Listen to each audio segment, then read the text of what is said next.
Hi Choosies! Naka-live ako ngayon and then may mga nagtanong kung paano nga ba gagamitin yung ating Ultimate Glass Skin Set that comes with Centella Asiatica Set, Pecas Cream, and Sunscreen. So pili lang po kayo kung anong gusto yung sunscreen. You can just choose whatever you want. Pwedeng-pwede po yan. So ganito po ang paggamit po nito, okay?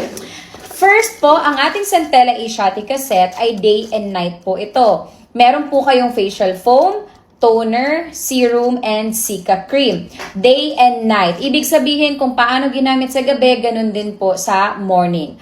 Number 1, facial foam. Wash your face with facial foam.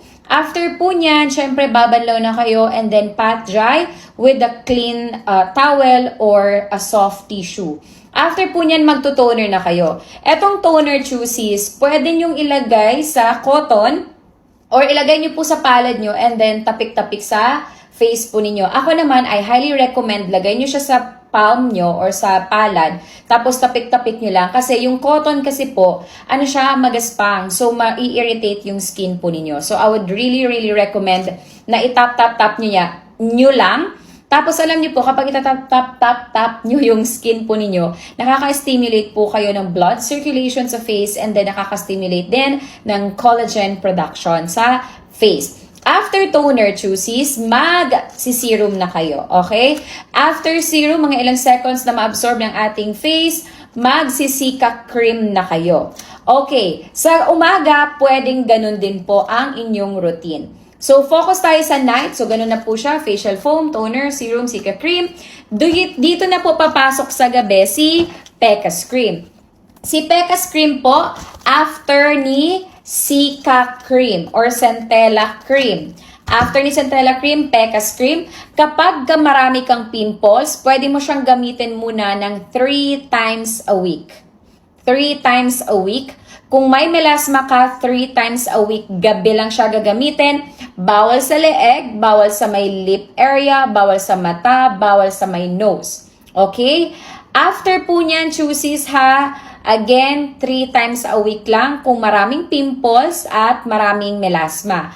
Pero kung kaunti lang at wala kang pimples, gusto mo lang mag-glass skin, twice a week mo lang gagamitin. Kung itatanong nyo, Miss Shai, pwede ba siya gabi-gabihin? Hindi nga. 3 times a week lang. Bakit, Miss Shai? Kasi si Pecas cream po natin, para po kayong naka-retinol dito. Ang gamit po kasi natin dito, main ingredient is retinol palmitate. Bawal sa breastfeeding moms, bawal sa buntis, okay? 18 years old pataas lang po ang pwedeng gumamit nito. Okay? Of course, magpa-patch test pa din kayo ha. Basta choosies. By the way, ang isang ganito ha, ang isang Pecas cream na bottle or container, dapat umabot na sa inyo ng 8 to 12 months. Kasi konti lang po ang gagamitin nyo dito. Ganito lang siya, pea size. Ganito lang, Ayan. Ganyan lang siya kaonte. Buong face na yan. Huwag kapalan. Sa atin kasi, ang thinking natin, kapag makapal, mas effective. No. Same lang yan sila ng effect kasi potent ang ingredient natin dito. Kaya nga, 8 to 12 months, ang tagal talaga nito sa inyo. Kaya kung isipin nyo, Miss Shai, ang mahal ng product, yes, mahal siya talaga. Kasi nga, sobrang effective niyan and you're buying result, not just hype, And this one, 8 to 12 months na siya, sobrang sulit na.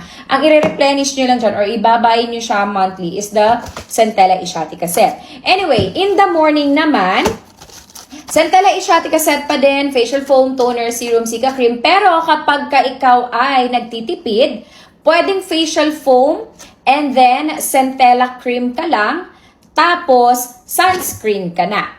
Ganun lang siya kasimple. Comment gets kapag ka na-gets. Comment gets if na-gets.